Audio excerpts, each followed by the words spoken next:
Hello guys, today we are going to discussing the lecture 7 of evolution.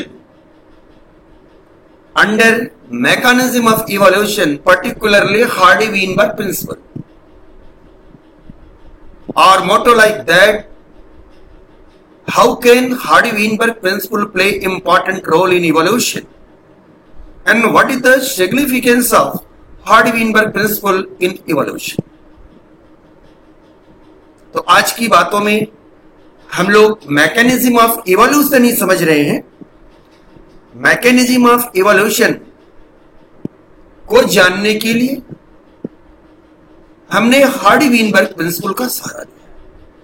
पिछले दिन आपने जाना था नियो डार्विनियन क्या है, म्यूटेशन थियरी क्या है, और नियो डार्विनियन जो आया वो डार्विनियन से अलग क्यों है। तो आपको याद होगा कि डार्विनियन एक इंडिविजुअल के अंदर म्यूटेशन की बात करता है, एक इंडिविजुअल के अंदर इवोल्यूशन की बात करता है, यानी इंडिविजुअल के बेसिस में वो वेरिएशन सोचता है। जबकि नियो डार्विनियन में पॉपुलेशन के बारे में बात की जाती है।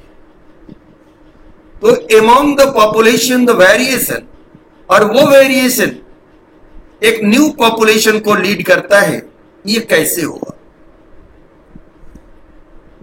तो हार्डी-वीनबर्ग साहब ने सबसे पहले बात कहा कि उसकी एलीलिक फ्रीक्वेंसी चेंज होगी। हमने पीछे के लेक्चर में जीनोटाइप, फिनोटाइप, जीन और एलील, कैरेक्टर और ट्रेट के बारे में कुछ बातें कही हैं। जो लोग नए हैं इन 6 टर्म को पीछे की वीडियो से देख लेंगे। इसके पहले 2 वीडियो मैकेनिज्म ऑफ इवोल्यूशन से लेक्चर 6 करके आया है, वो स्ट्रीमिंग वीडियो है, उसको देख लेंगे, उससे आपको कोई दिक्कत नहीं है, छोटी सी वीडियो है। तो हार्डी-वीनबर्ग प्रिंसिपल, वास्तव में हार्डी-वीनबर्ग जेनेटिक्स के विद्वान थे और इनके कंट्रीब्यूशन को कहते हैं हम लोग पॉपुलेशन जेनेटिक्स। आप सोच रहे होंगे कि सर हमें जेनेटिक्स नहीं मालूम है, ये कैसे मालूम होगा। ये बहुत छोटी चीज है और जेनेटिक्स भी संभवतः कल से आपकी शुरू। तो हार्डी-वीनबर्ग प्रिंसिपल क्या है और किस प्रकार इवोल्यूशन में रोल करता है, इस बात पर हम लोग आज विचार करेंगे।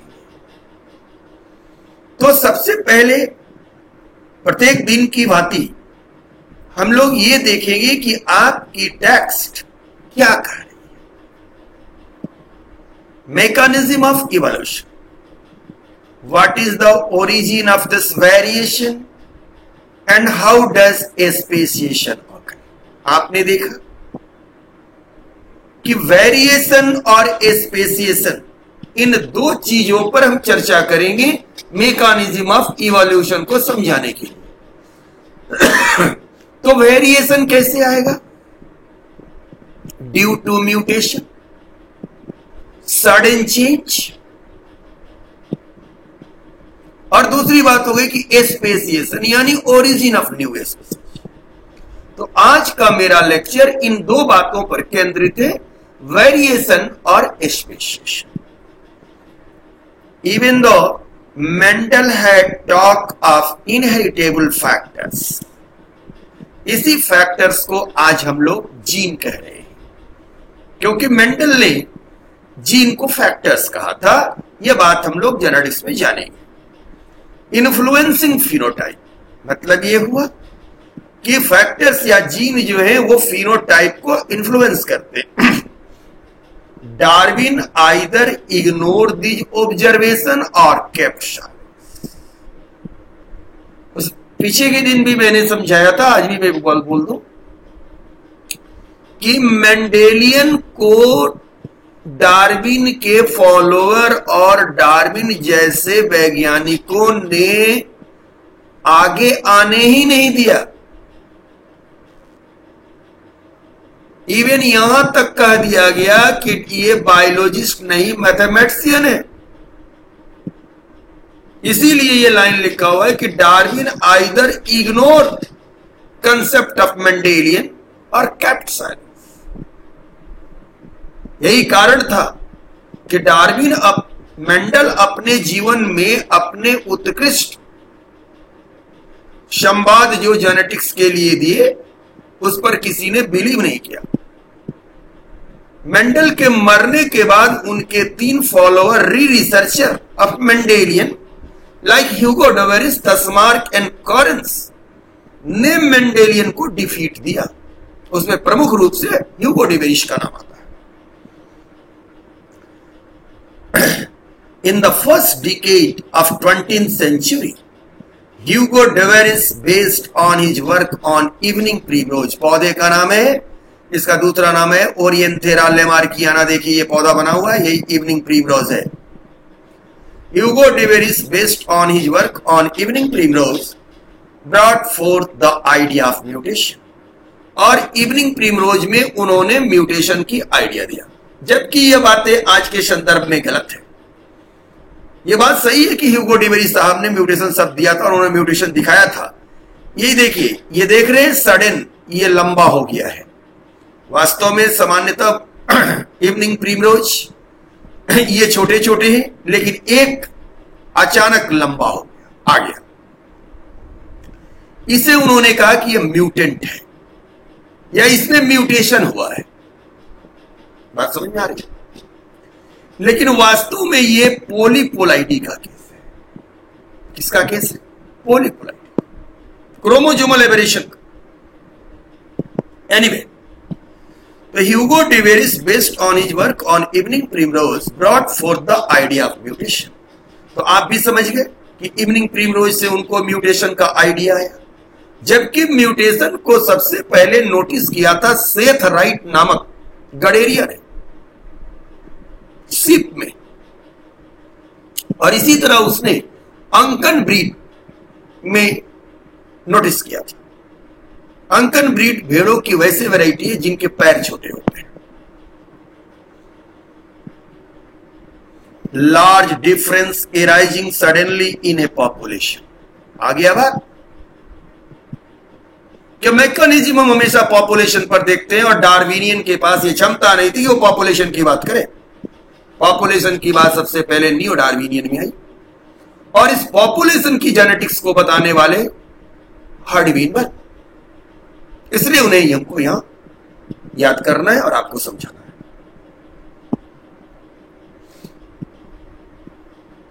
He believed that it is mutation which cause evolution and not the minor variation heritable that Darwin talked about.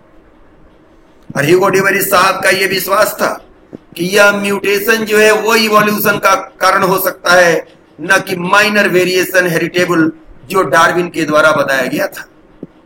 Mutation are random and directionless while Darwinian variation are a small and directional. ये बार बार पूछेगा। Evolution for Darwin was gradual, which Deveris believed mutation caused a speciation and hence it is called saltation. Jump करना, sudden. Gradual माने crawling, धीरे धीरे आगे बढ़ना। आपने पता भी होगा saltatory movement of action, nerve impulse, या हाइड्रा का समरसॉल्ट। साल्टेटरी, साल्टेशन माने जंप करना। Single step large mutation. Studies in population genetics later brought some clarity. तो इवोल्यूशन के लिए जरूरी चीजें म्यूटेशन और स्पेसिएशन, इस बात को और ज्यादा क्लियर करना ये पॉपुलेशन जेनेटिक्स के वैज्ञानिक हार्डविन ने किया। इसलिए आज के टॉपिक का नाम है हार्डविन। लेकिन आप एक बात भूल रहे हैं कि नेचुरल सिलेक्शन का भी फोर्स अप्लाई होगा। तो आज जो मैकेनिज्म हम लोग पढ़ने जा रहे हैं उसमें हम लोग स्पेसिएशन, म्यूटेशन और नेचुरल सिलेक्शन की प्रेशर को देखें। वास्तव में एक हम आपको बात बताएंगे कैसे इवोल्यूशन स्टेप वाइज पूरा हो जाएगा। नियो डार्विनियन, जिससे मैकेनिज्म ऑफ इवोल्यूशन और समझने में आपको आसानी हो। A step of evolution by natural selection. First step, ये क्या है? पहला स्टेप है।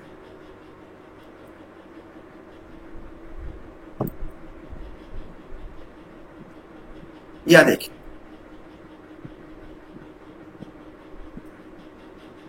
यहां से हमारी बातें शुरू हो रही कि पहला स्टेप ये है। तो क्या कहता है कि रेंडम, यहां म्यूटेशन क्या हो रहा है? रेंडम हो रहा है। और ये म्यूटेशन क्या कर रहा है? इंडिविजुअल के जेनेटिक मेकअप को चेंज कर दे रहा है। इंडिविजुअल के जेनेटिक मेकअप को क्या कर रहा है? चेंज कर रहा है। तो जेनेटिक मेकअप चेंज होने का मतलब क्या हुआ? कि उसका जीन चेंज होगा। एक जीन में 2 एलील होते हैं, अगर वो चेंज होगा तो उससे क्या फायदा होगा आपको? Genetic variation. देखिए यहां लिखा हुआ है वेरिएशन ऑफ ए जीन। क्या लिखा हुआ है? Variation of a gene. तो जीन की वेरिएशन कैसे होगी? कि प्रत्येक जीन में क्या है? 2 एलील है। जैसा कि पहले हमने आप लोगों से बात किया है कि जीन में क्या है? 2 एलील है। तो जेनेटिक मेकअप चेंज करने के लिए जीनों की एलीलों का प्रपोर्शन चेंज होगा और वो क्या करेगा? जेनेटिक वेरिएशन देगा। और ये वेरिएशन क्या कहलाएगा? Variation in genotype. जीनोटाइप किस में एक्सप्रेस होता है? फिनोटाइप में। तो वेरिएशन ऑफ जीनोटाइप क्या करेगा? Variation of phenotype. अब यह फिनोटाइप को इन्वायरमेंट में क्या करना है? फिट बैठना है। सर्वाइवल ऑफ द फिटेस्ट, जिसका दूसरा नाम नेचुरल सिलेक्शन। तो फोर्थ स्टेप में क्या होगा? कि नेचुरल सिलेक्शन। तो वेरिएशन इन फिनोटाइप, तो हर फिनोटाइप का वेरिएशन कोई जरूरी नहीं है कि सेलेक्ट होगा, मे बी इलिमिनेट। जो सुटेबल वेरिएशन होगा वही सेलेक्ट होगा। तो सुटेबल वेरिएशन को ही आप एडॉप्टेशन कहते हैं। Natural selection, interaction of the different phenotype which specific environment. तो यह पर इन्वायरमेंट क्या है? नेचर है। और जो फिनोटाइप इस नेचर में फिट बैठा उसे वो क्या हुआ? नेचुरली सेलेक्ट हुआ। Some phenotype are more likely to survive, live more offspring relative to their phenotype. तो जब वो सरवाइव करेगा, लिखा हुआ है कि डार्विनियन फिटनेस, आप समझ भी रहे हैं डार्विनियन फिटनेस।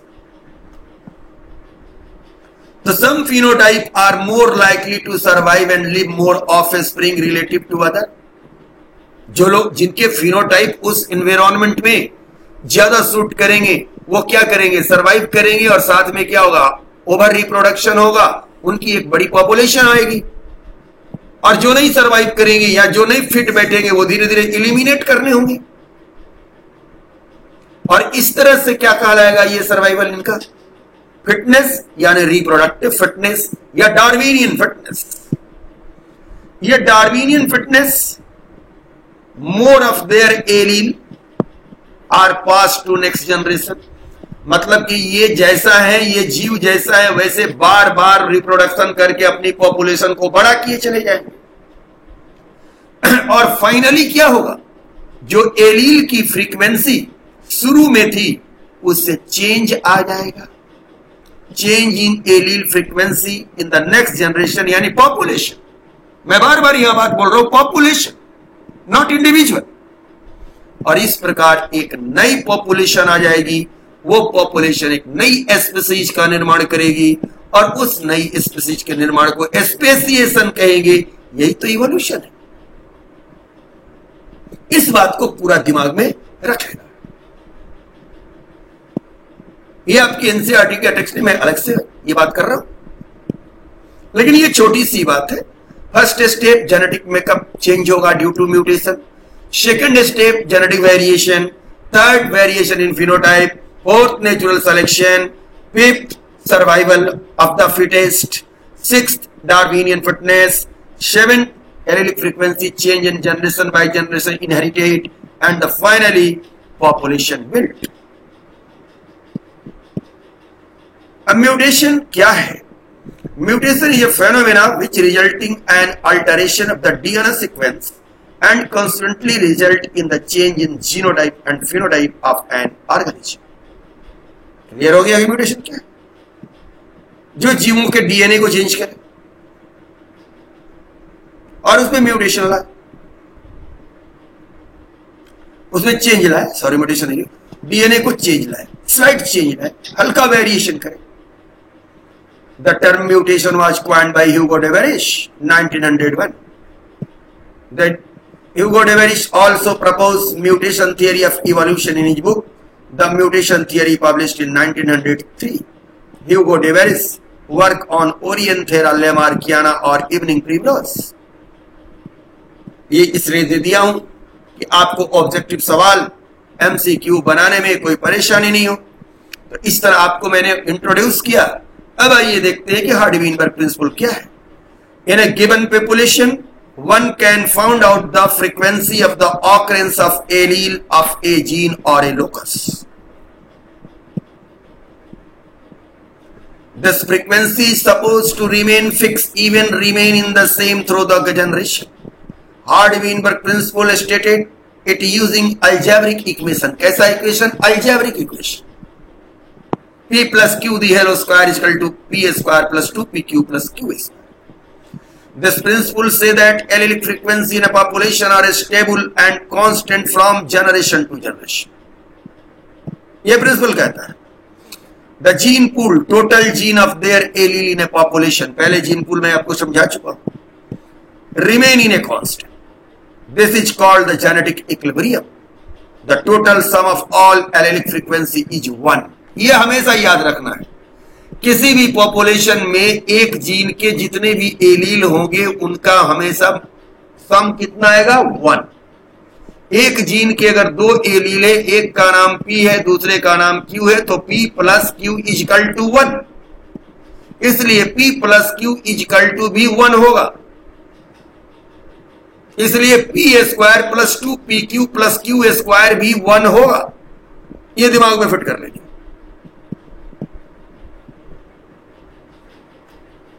आइए, this principle states that under certain condition of stability, the allele frequency of population are stable and remain constant.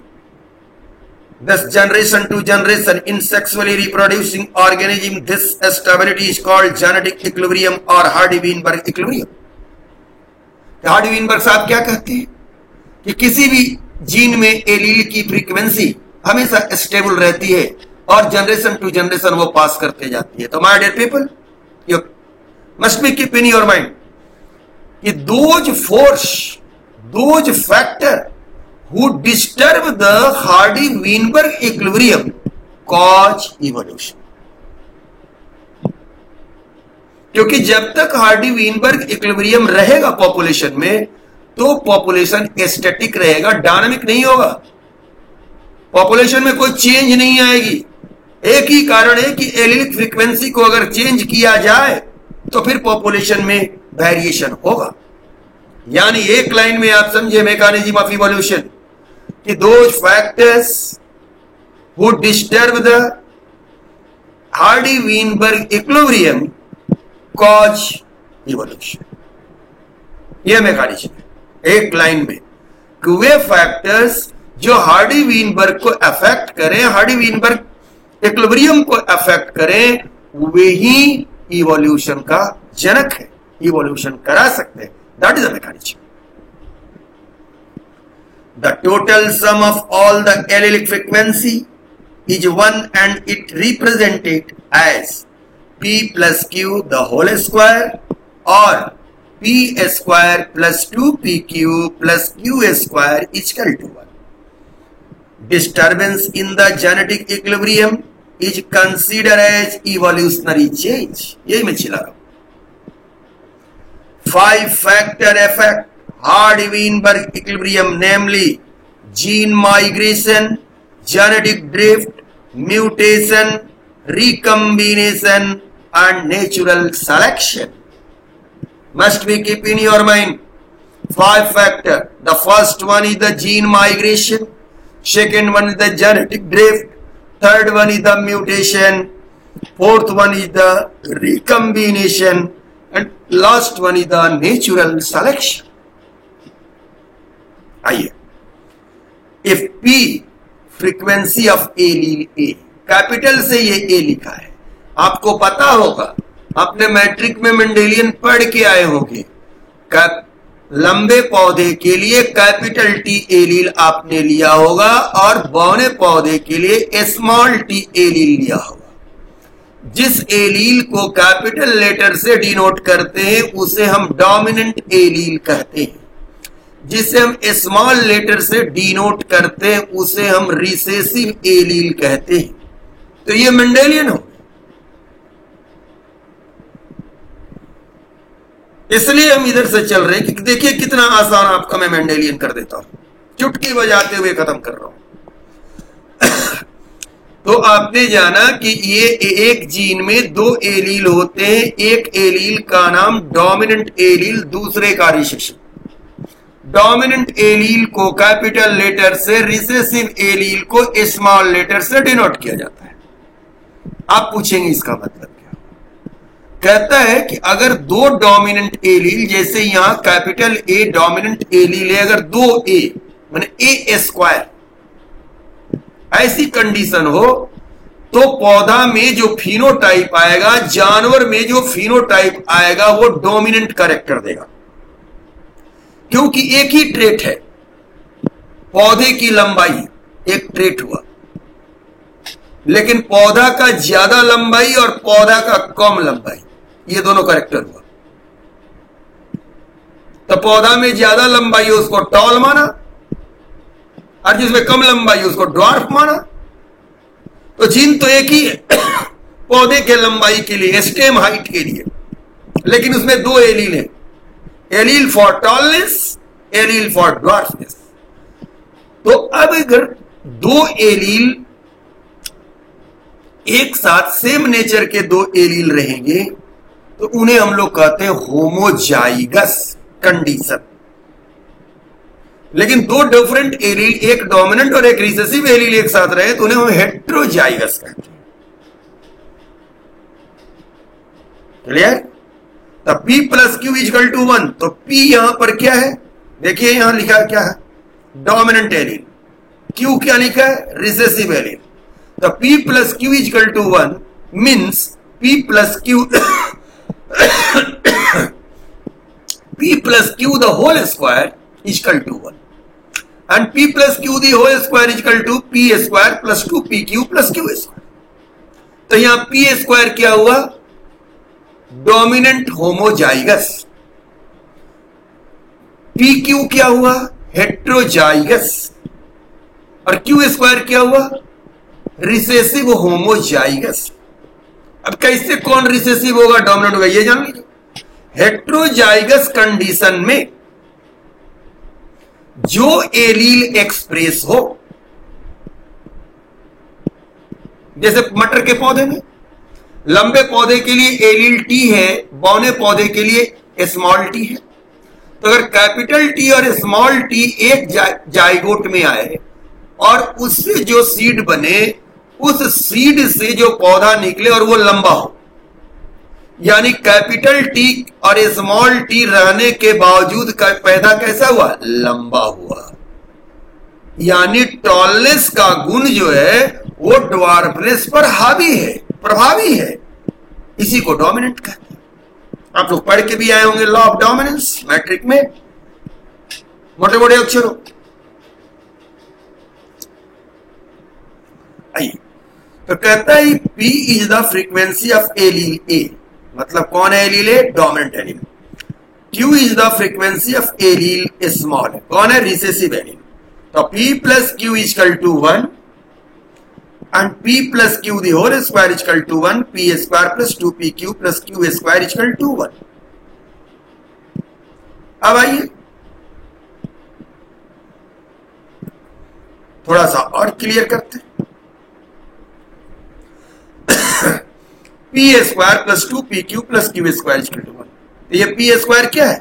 Frequency of homozygous dominant genotype, क्योंकि पी कौन है? ए एलील के लिए। ये क्या है? कैपिटल से है तो dominant. 2pq frequency of heterozygous genotype, Q क्या है? Frequency of homozygous genotype. तो क्यू यहां पर क्या हो गया? Recessive homozygous, Q square.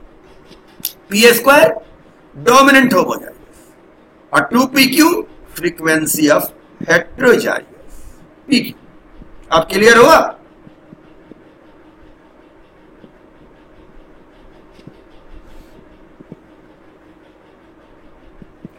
आइए एक छोटा सा एग्जांपल देते हैं आपको। Assume a population in which 36% of population are homozygous for a certain recessive allele। किसके लिए? Q के लिए।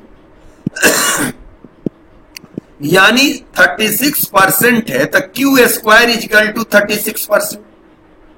36 का अगर अंडर रूट करेंगे Q निकालने के लिए, अगर Q स्क्वायर बराबर 36, इसलिए Q बराबर अंडर रूट 36। अगर एक में निकालेंगे तो 0.36, तो Q का वैल्यू क्या हो गया? 0.6। तो सवाल है कि population in which 36% are homozygous for certain recessive allele, assume that population is at equilibrium. तो क्वेश्चन क्या है? What is the frequency of the recessive allele. अगर यहीं पर पूछ दिया जाए what is the frequency of dominant allele, तो क्या करेंगे? जब Q का मान हमको 0.6 निकल गया तो Q is equal to 1 minus P, या P is equal to 1 minus Q। तब P का मान निकालने के लिए 1 में से माइनस 0.6 घटा देंगे तो 0.4। इस तरह के MCQ इससे पूछे जाते हैं। एक और ऐसी बड़ी चीज है, तो अपने हडविनबर्ग प्रिंसिपल देखा, इसके अल्फाबेट क्या था ये समझा। अब आइए इसका एप्लीकेशन दिखाते हैं।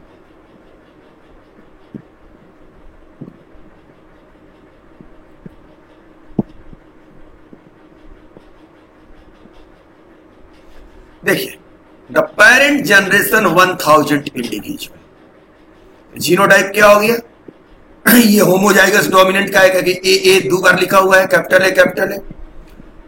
ये रिसेसिव का हो गया, स्मॉल है, और ये हेट्रोजाइगस के लिए हो गया।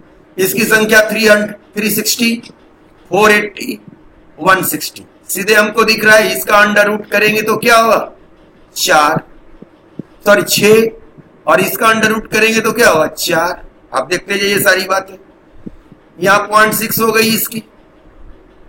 अरे टोटल इंडिविजुअल 100 है तो 1000 है, 1000 में 360, तो 100 में कितना? 36, एक में कितना? 0.36, अंडर रूट जाएगा तो क्या होगा? 0.6। इसका क्या होगा? 0.4। और 2pq है तो 2 इंटू 0.6 इंटू 0.4, 4 छक 24 दूनी 48, 0.48। ये हेट्रोजाइगस इंडिविजुअल हुआ।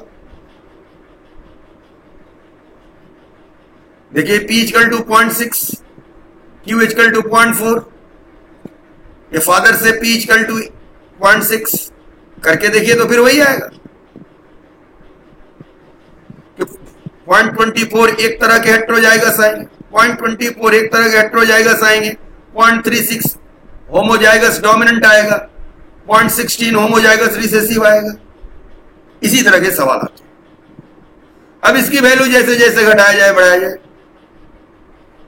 ये प्लांट के केस में, एनिमल में देखिए एलील क्या है? P plus Q, capital B small B, वहां ए लिए थे यहां बी लिया तो P स्क्वायर प्लस 2, तो P स्क्वायर माने capital B homozygous dominant, 2pq heterozygous लेकिन डोमिनेंट है तो इसी की तरह होगा। ये क्या होगा? रिसेसिव, तो ध्यान दीजिए, आप स्पष्ट समझ में आएगा। डोमिनेंट में बिल्ली कैसी है? ब्राउन है।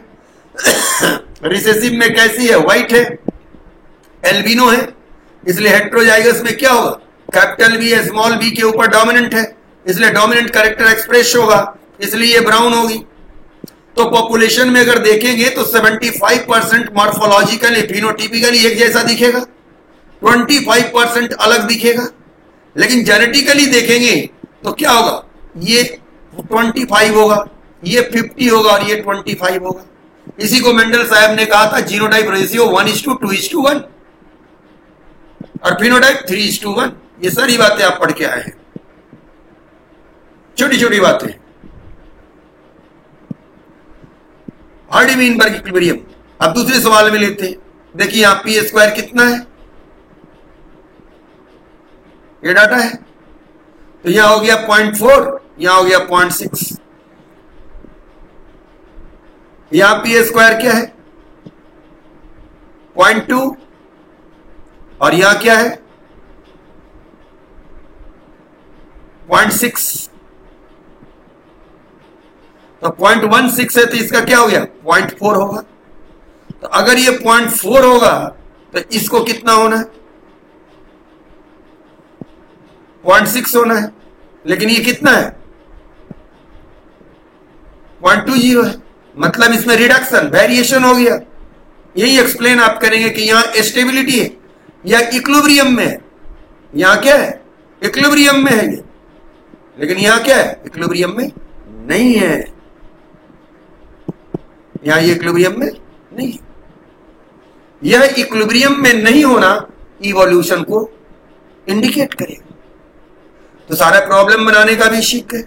आपको और भी कई प्रॉब्लम होगा तो आप हमसे डिस्कस कर सकते हैं, जितना चाहे उतना इस पर। लेकिन हार्डी-वीनबर्ग से हमेशा आपको मेडिकल एंट्रेंस में सवाल पूछे जाते रहेंगे और पूछे जाते रहे, इसलिए बिल्कुल क्लियर हार्डी-वीनबर्ग को जानना है। जब भी सवाल में लिखे allele frequency, gene frequency, frequency की बात आती है, आप बिल्कुल अपने दिमाग में ये नोट कर ले कि हार्डी-वीनबर्ग कितना जा रहा है। और वो क्या है? P + Q = 1 याद रखें। बस मात्र छोटी बात, P + Q = 1। That's why P² + Q², P + Q the whole square = 1। That's why P² + 2PQ + Q² = 1। आगे बढ़ते हैं। For example can be named P and Q। आपकी एनसीईआरटी की भाषा है। In diploid, P and Q represent the frequency of allele A and allele small a.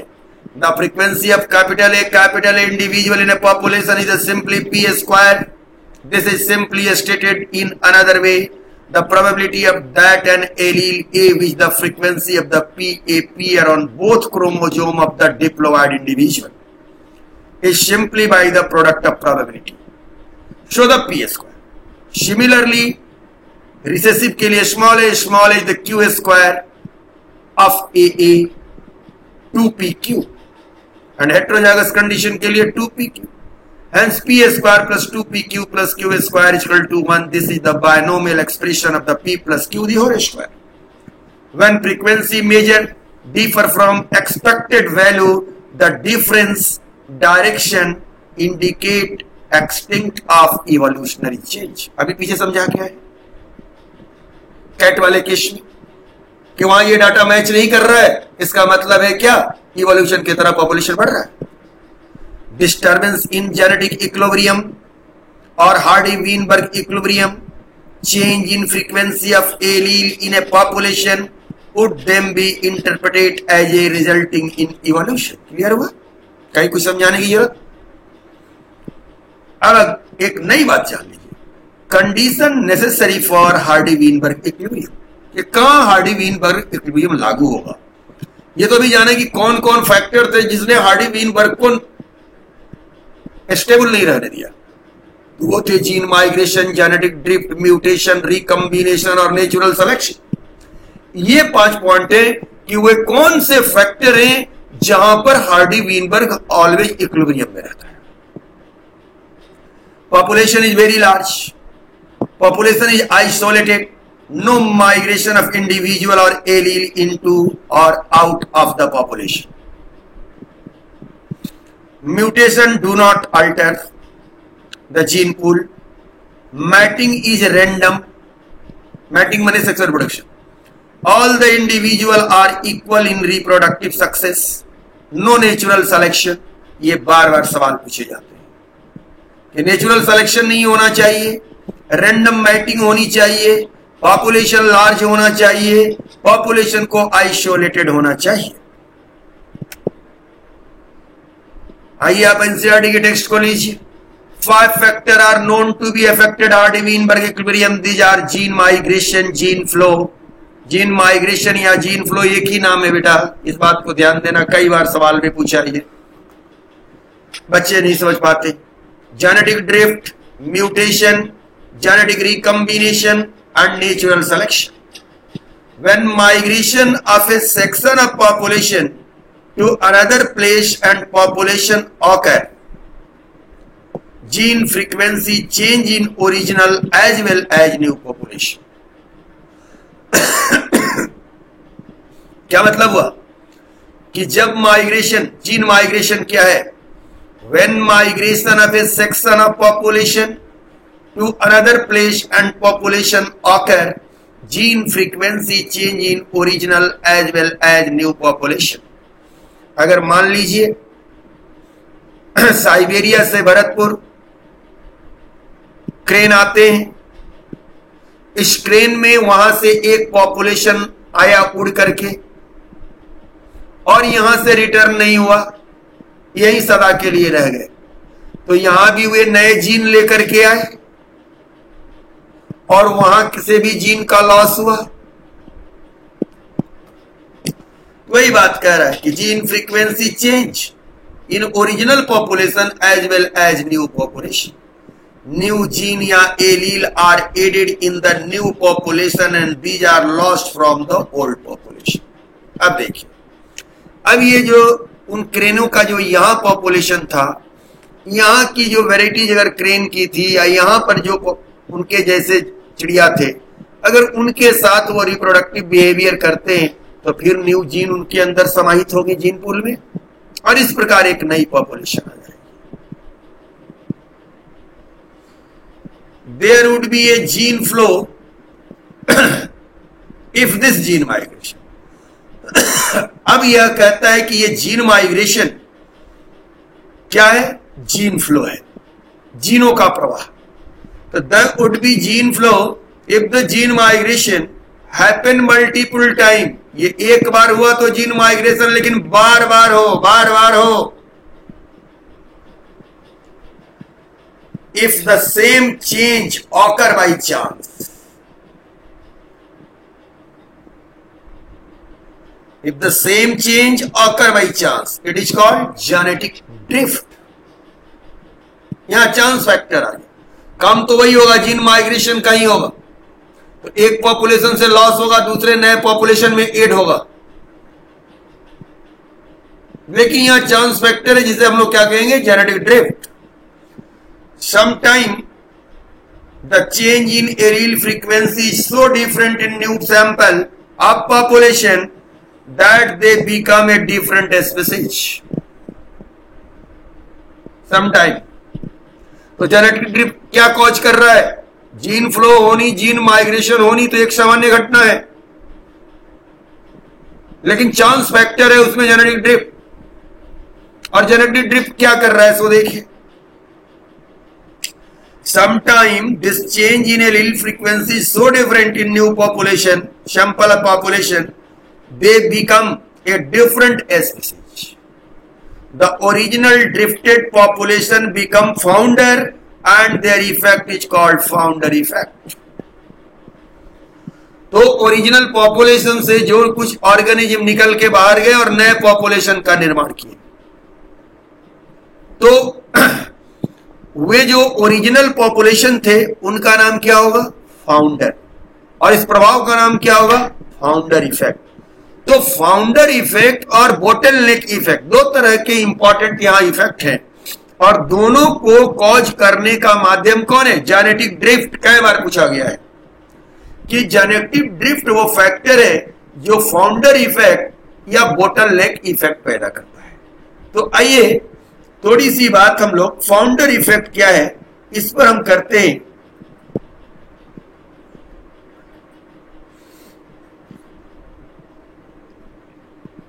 occur when a small sample or population settle in a location separate from the rest of the population.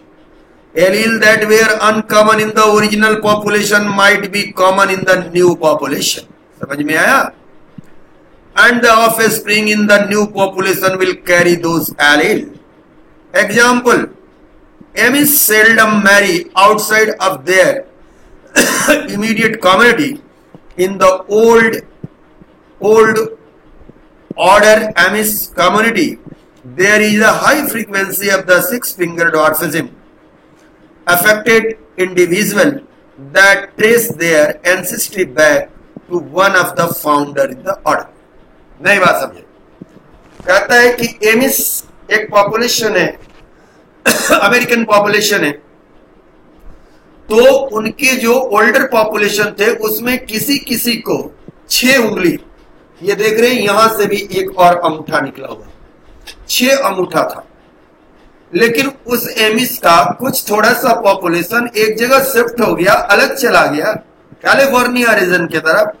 उन लोगों के साथ एक बाध्यता है कि वो अपनी ही कम्युनिटी में रिप्रोड्यूस करते, अपनी ही कम्युनिटी में मैरिज करते, बाहर से एलील उनमें नहीं आता है। तो उनमें ये प्रक्रिया अब लगभग सारे बच्चों में देखी गई। वहां एमिस की उस सोसाइटी में मोस्ट ऑफ द 90% लोगों में ये 6 उंगली की बात है, पॉलीडेक्टाइल या हेक्साडेक्टाइल। तो ये एलील जो उनके ओरिजिनल पॉपुलेशन में था वो रेयर था, लेकिन उनसे जो ड्रिफ्टेड न्यू पॉपुलेशन बनी, इस न्यू पॉपुलेशन में ये कॉमन हो गया। That is this effect is called founder effect. और वे पीपुल्स जो ओल्ड पॉपुलेशन में थे और उनमें जो ये एलील था वे हो गए founder.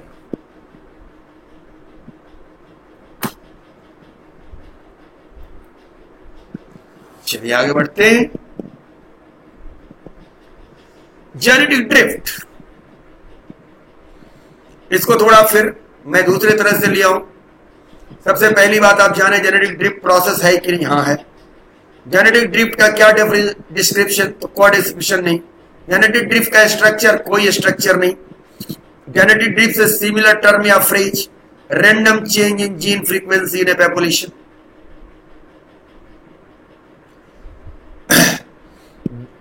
The meaning and that will be significant in a small population and must understand that elimination of an allele is purely random chance. कहता है कि किसी भी एलील का एलिमिनेशन ये जरूरी नहीं है कि हो जाए, रैंडम चांस है उसका। अब आते हैं डिस्क्रिप्शन इसकी। अगर जो पहले तो मैंने कह दिया नो, लेकिन डिस्क्रिप्शन की ये प्रोसेस क्या है, जेनेटिक ड्रिफ्ट क्या प्रोसेस है, इसलिए इस प्रोसेस का डिस्क्रिप्शन, इसका तो कोई डिस्क्रिप्शन नहीं है। The random fluctuation in the gene frequency which can cause one allele to become common in a population. जो अभी आपको कहानी समझा के आ रहे हैं कि वो 6 उंगली उसमें क्या हुआ, न्यू पॉपुलेशन में कम हो गया at the expense of the alternative allele.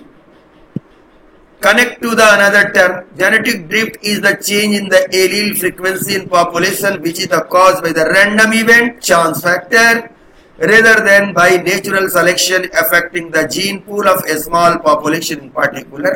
Example: a small population of the flower red frequency the 0.7, white the frequency 0.3. Through the random chance of the elimination of the white flowered ochre being trod on. This loss of the gene to a small population means the certain combination cannot arise, will never be tested by natural selection. Over time, a small population of the flower will be red is 1 and white is 0.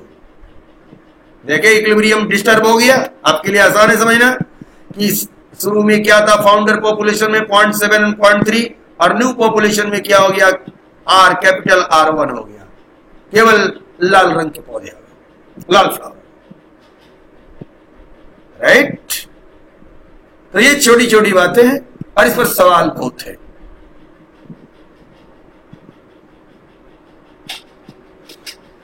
Factor that cause genetic drift, the bottleneck effect and founder effect. A drastic reduction in the population, volcano, earthquake or landslide. Reduce genetic variation. A smaller population may not be able to adapt to new selection pressure. Bottleneck effect. Founder effect already जान गए, occur when a new colony is started by the few member of the original population. Reduce genetic variation may lead to speciation. Founder effect को अगर हम देखें तो बहुत बढ़िया से यहां देख लेंगे 2 लाइन में। When a new population is started by only a small group of the individual, just by the chance, some rare allele may be at high frequency, other may missing, usually reduce genetic variation. ये याद रखना है कि क्या होगा, एक allele की मतलब फ्रीक्वेंसी 0 हो जाएगी।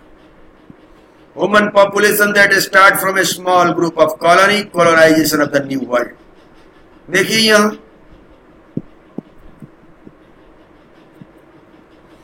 ये देखिए यहां पर क्या है, कितने तरह के फ्लावर है, अलग अलग कलर के फ्लावर है, लेकिन यहां से ये न्यू पॉपुलेशन में क्या हो गए, ये येलो कलर कॉमन हो गए, यानी बाकी की फ्रीक्वेंसी कम होती चली गई।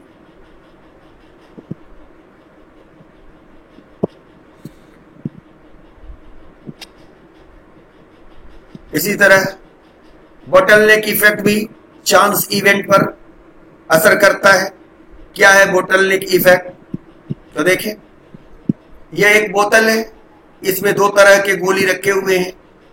अब इस गोली को इसमें से बोतल खोल करके इसमें गिरा रहे तो कितनी चांस है कि 2 लाल गोली या 2 पीली गोली गिरेगी। हो सकता है कि 2 लाल गोली गिरे, 2 पीली गिरे, हो सकता है कि 1 लाल और 1 पीली गिरे। अगर 5-5 गोलियां गिरनी हो तो बहुत सारे कॉम्बिनेशन होंगे, 4 लाल 1 पीला, 3 लाल 2 पीला, 3 पीला 2 लाल, लाइक दैट।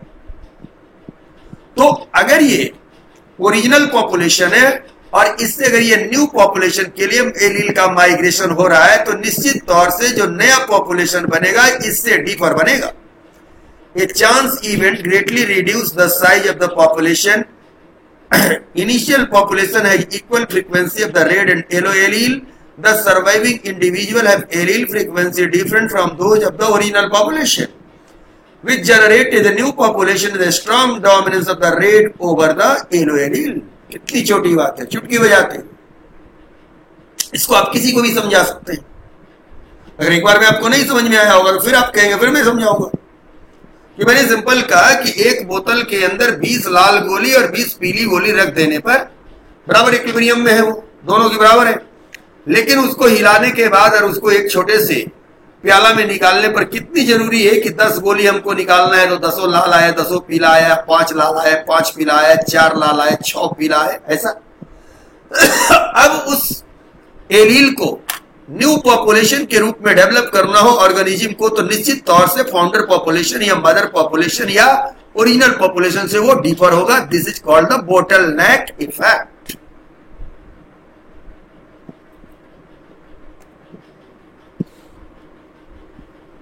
एक हिस्टोरिकल केस है, आपको दिखाने के लिए, आपका टाइम नहीं हम ज्यादा किल करेंगे।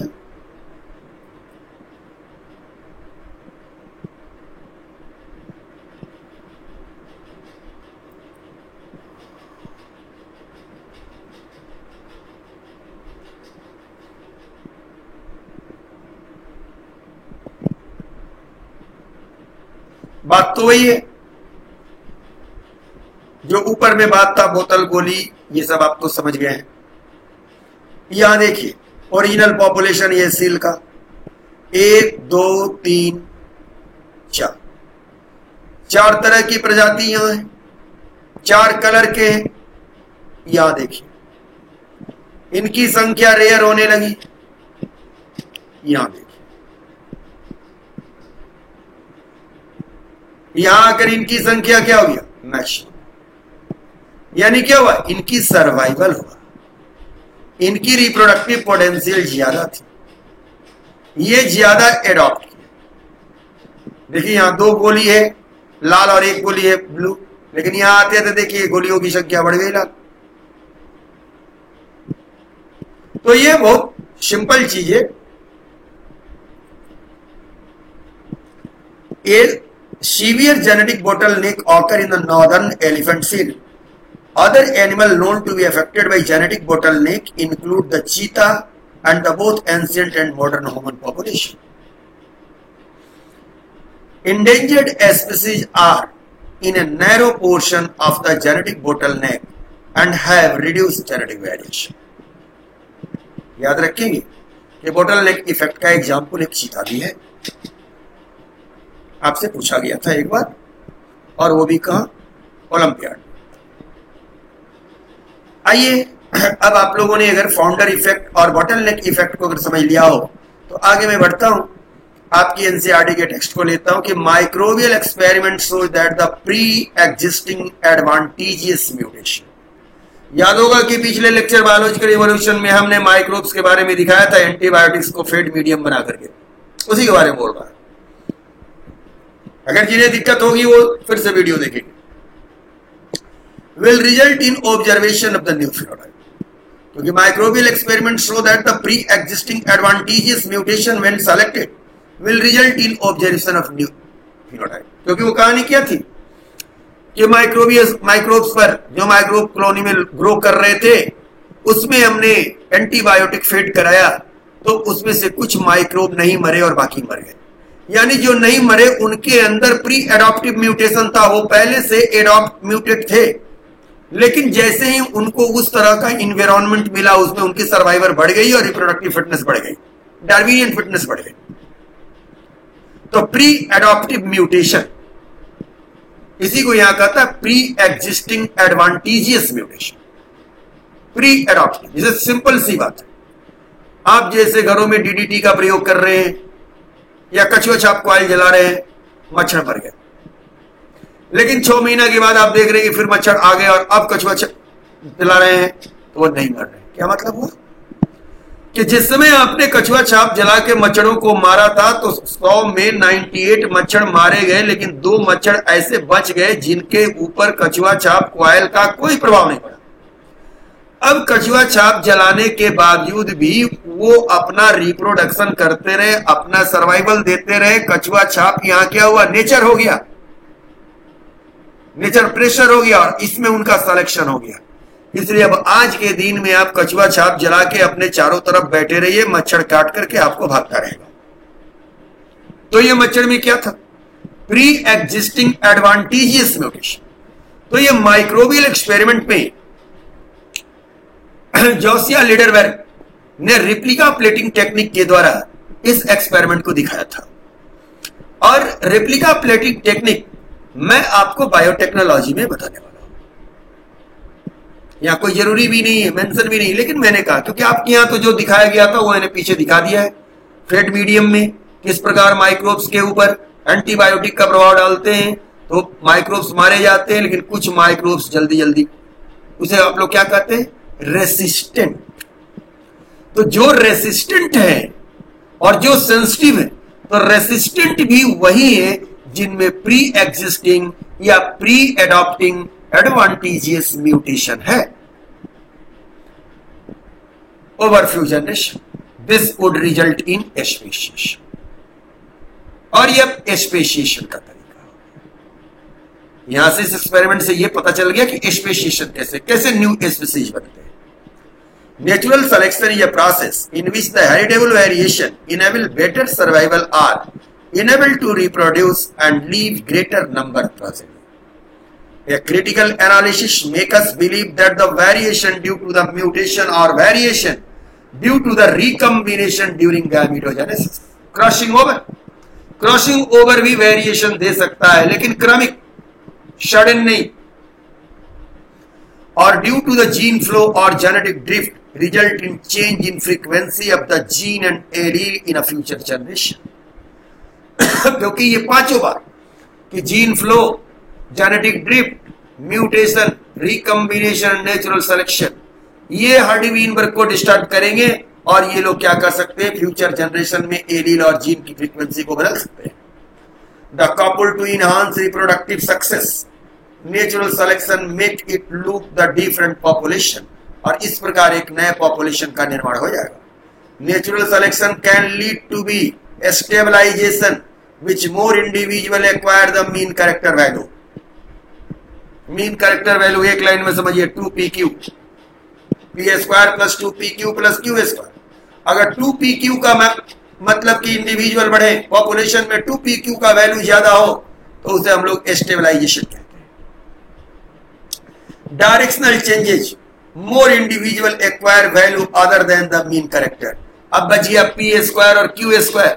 अगर p स्क्वायर वाले का वैल्यू बढ़े तो भी डायरेक्शनल सिलेक्शन, अगर q स्क्वायर वाले का वैल्यू पॉपुलेशन में बढ़े तो भी डायरेक्शनल सिलेक्शन। और disruption, more individual acquire peripheral character value the both and. मतलब कि 2pq का वैल्यू एकदम नीचे हो जाए और p स्क्वायर और q स्क्वायर दोनों बढ़े, तो दोनों पीक अगर बढ़ते हैं तो डिसरप्टिव। देखिए जहां इंडिकेटर मेरा लगा हुआ है, अगर सीधे पीक बढ़ता है तो ये क्या हुआ, स्टेबलाइजिंग, और एक डायरेक्शन में बढ़ता है डायरेक्शनल। मैं तुरंत समझा देता हूं कि क्या है। आपने देखा, यहां मेरे ग्राफ को देखिए, यहां कैटेगरी ए पर बात करिए। कैटेगरी ए पर देखिए क्या है, ये इंडिविजुअल, यहां पर इसका मान क्या होगा, देखिए p स्क्वायर, क्या मान होगा, ये p स्क्वायर की वैल्यू है, ये 2pq की वैल्यू है, ये q स्क्वायर की वैल्यू है। ऐसा मैंने 4 के हिसाब के लिए लिया है। तो जहां देखिए ये p स्क्वायर की वैल्यू क्या है 25, मतलब 0.5, 2pq क्या है 0.5, और q स्क्वायर क्या है 0.25।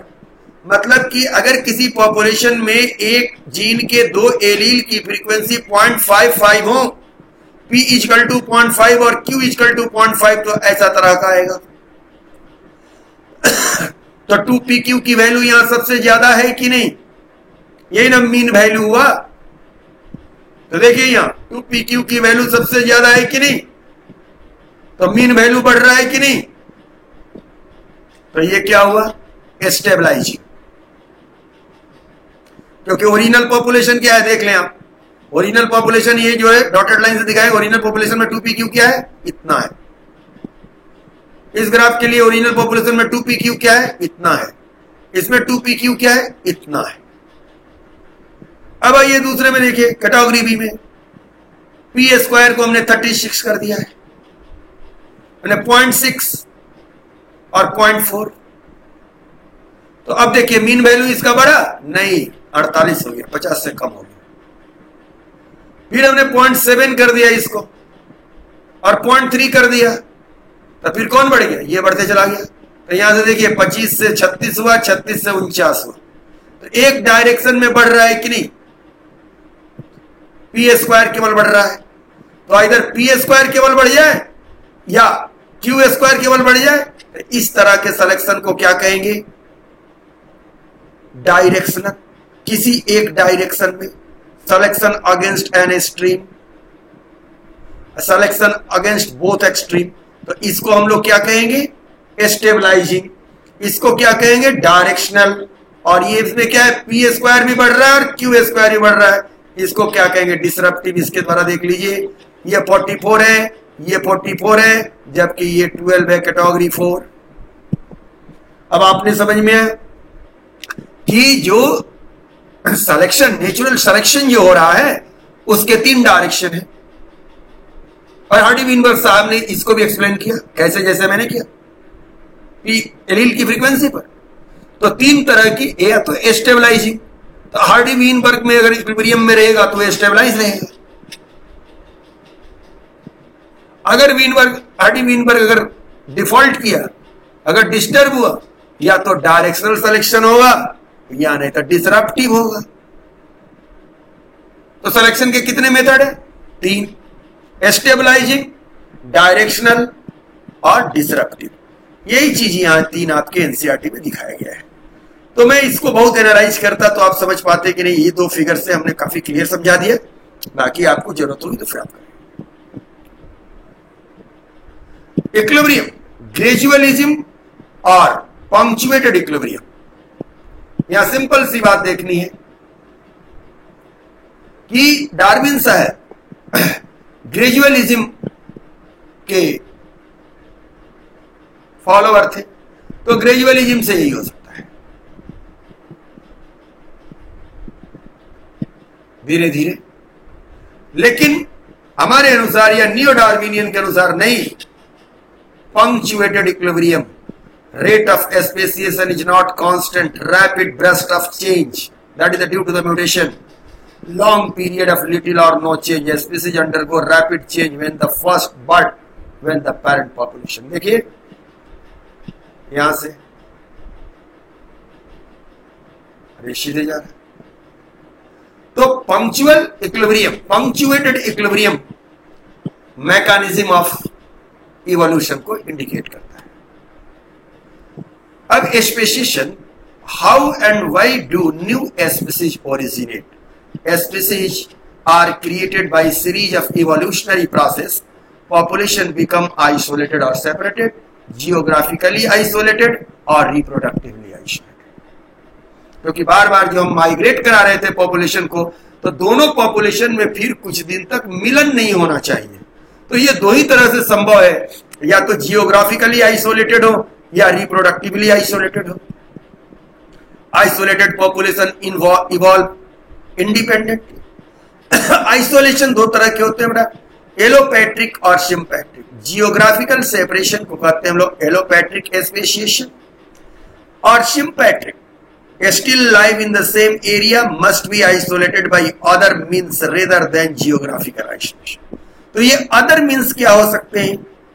Ecological isolation, temporal isolation, gametic isolation यानी reproductive isolation, mechanical isolation, behavioural isolation. Geographic isolation, species occur in the different area, physical barrier, allopatric speciation कहते हैं। Other country creation is the new species due to the physical barrier. देखिए दो, इसके बीच में क्या है? ये खाई है, ड्रिफ्ट है, इधर भी पहाड़ है, इधर भी पहाड़ है। तो अब इस खाई के चलते ये स्क्वेरियल की वैरायटी इधर नहीं आ सकती और ये इधर नहीं आ सकती है। इसका नाम क्या है? Harris antelope. Ecological isolation, species occur in the same region but occupy different habitat, so rarely encounter to each other, और रिप्रोडक्टिवली आइसोलेट रहेंगे। ये भी बात है दो, एक जमीन पर सांप रहे, एक पानी में सांप है, इकोलॉजिकली डिफरेंट। यहां एग्जाम्पल दिया, lion and the tiger could hybridise mate but they live in the different habitat. एक दोनों अलग अलग हैबिटाट में रहते हैं, लेकिन आपस में क्या है? मैट कर जाते हैं कभी कभी। आपने जाना होगा लाइगर या टाइगॉन का निर्माण करते हैं। Behavioral, unique behavior pattern and the ritual isolate species, identify member of species, contact mate and same species। तो ये भी रिप्रोडक्टिव आइसोलेशन होगा। तो जियोग्राफिकल आइसोलेशन के अलावा ये जितने भी है, टेम्पोरल हो या बिहेवियरल हो या इकोलॉजिकल हो, सब में रिप्रोडक्टिव आइसोलेशन होगा, और सब सिम्पैट्रिक स्पेसिएशन के एग्जाम्पल होंगे। यहां बस एक ही लाइन की बात हमको समझानी थी, बाकी अगर आप चाहें सबका एग्जाम्पल हमने दिया है, दिखाया भी है सबका, लेकिन मुझे केवल छोटा सा यहां पर स्पेसिएशन के बारे में और सिम्पैट्रिक और एलोपैट्रिक स्पीसीज पर डिस्कस इसलिए करना था कि बार बार इस तरह के सवाल पूछे जाते हैं ओलंपियाड वगैरह में। मैकेनिकल आइसोलेशन इन प्लांट, फिर भी ये रिप्रोडक्टिव आइसोलेशन के होंगे। जब ये रिप्रोडक्टिव आइसोलेशन होगा तो ये क्या होगा? सिम्पैट्रिक स्पेसिएशन हुआ। गैमेटिक आइसोलेशन, ये भी रिप्रोडक्टिव होगा, बायोकेमिकल बैरियर होगा, आपस में एग और ओवम नहीं फ्यूज कर पाएंगे, जिसकी वजह से स्पेसिएशन हो जाएगा। ये भी सिम्पैट्रिक की बात है। अब आते हैं पोस्ट रिप्रोडक्टिव बैरियर। ये तो जो जितना भी रिप्रोडक्शन तो हो नहीं रहा था ना, सिम्पैट्रिक एक ही पॉपुलेशन में रहते थे, और सिम्पैट्रिक आइसोलेशन की वजह क्या? रिप्रोडक्शन नहीं हो पा रहा था, चाहे वो इकोलॉजिकली थे या बिहेवियरल थे, सबके सब तो रिप्रोडक्टिव, तो प्री रिप्रोडक्टिव बैरियर थे। पोस्ट रिप्रोडक्टिव बैरियर कि रिप्रोडक्शन तो उनके अंदर हो सकता है, लेकिन उनके जाइगोट वेरिएबल नहीं होंगे, उनके ऑफ स्प्रिंग नहीं वेरिएबल होंगे, ब्रेक डाउन हो जाएगा। अगर ऑफ स्प्रिंग पैदा भी हो गए तो लाइफ एक्सपेक्टेंसी कम होगी, अगर लाइफ एक्सपेक्टेंसी भी ज्यादा है तो वो स्टेराइल होंगे। इस प्रकार speciation. This barrier prevent the hybrid offspring from developing into variable और fertile adult. Reduce hybrid viability of a spring in a small and weak. Reduce hybrid fertility of a spring in a healthy but sterile. Hybrid breakdown of a spring in a healthy and fertile but next generation is a small and weak. इसको कहते हैं Hardy breakdown. ये देखिए zebra white, horse और zebra की variety है। यहां क्या है? Reduce hybrid fertility. देखिए ये क्या है? ऐसे ये क्या है? हॉर्स है, और ये क्या है? म्यूल। दोनों से क्रॉस किया है। इसमें देखिए 64 क्रोमोजोम है, इसमें 62 क्रोमोजोम है, और इसमें 63 है। मजबूत होंगे, काम करेंगे, लेकिन स्टेराइल होंगे। हाइब्रिडाइजेशन अब कहते हैं sometime it possible to breed two related but different species. हो सकता है ऐसा नेचर में होता है। Creation offspring hybrid from present different species. Hybrid are usually weaker and less fit than the other parent, which pressure prevent a species from the interbreeding and hybridization. तो यहां हमें आपको स्पेसिएशन कैसे होता है, कैसे पॉपुलेशन आइसोलेट होता है, मैकेनिज्म में यह बात आपको जानना जरूरी था। तो जियोग्राफिकली आइसोलेट हो सकता है या रिप्रोडक्टिवली आइसोलेट हो सकता है, और रिप्रोडक्टिव आइसोलेशन में दो बात हो सकता है, प्री रिप्रोडक्टिव बैरियर हो सकता है और पोस्ट रिप्रोडक्टिव बैरियर हो सकता है। Reduce hybrid variability, hybrid breakdown of plants के केस में hybrid may be fertile and variable in first generation but they mat offspring are viable and sterile. आप देखते हैं यही कारण है आपको रिप्रोडक्शन, प्लांट रिप्रोडक्शन में भी हमने एक बात बोली थी सेक्सुअल रिप्रोडक्शन के लास्ट में, क्या कि हाइब्रिड की जो क्वालिटी बनाई जाती है उसको सालों साल उसकी मतलब यील्डिंग कम क्यों होते जाती है, और उससे अलग नई पैटर्न आ रही है। वो क्या था? तो एसेक्सुअल रिप्रोडक्शन से मिमिक करता हुआ जो कारणे थे उसके द्वारा हमने कहा था कि एसेक्सुअल जो शीड बनाए जाएं वो ज्यादा बेटर होगा। आपको याद आ रहा हो? तो वही बात यहां भी हम कहना चाह रहे हैं कि हाइब्रिड ब्रेकडाउन, कि अगर जो भी हम हाइब्रिड बनाते हैं, ये धान के पौधा आप देख रहे हैं इसके हाइब्रिड, तो इस साल किसान जब हाइब्रिड वैरायटी को रोपता है तो इस साल यील्डिंग रहती है, लेकिन अगले साल उसकी यील्डिंग कम होने लगती है। तो ये यील्डिंग कम होने का कारण क्या है? कि इनके अंदर जीनों का मिक्सिंग नहीं हो पाता है, और इसे कहते हैं हम लोग hybrid breakdown. In a strain of the cultivated rice, the hybrid are the vigorous, but the plant in next generation are small and sterile. So, they would these species even hybridize into the first place.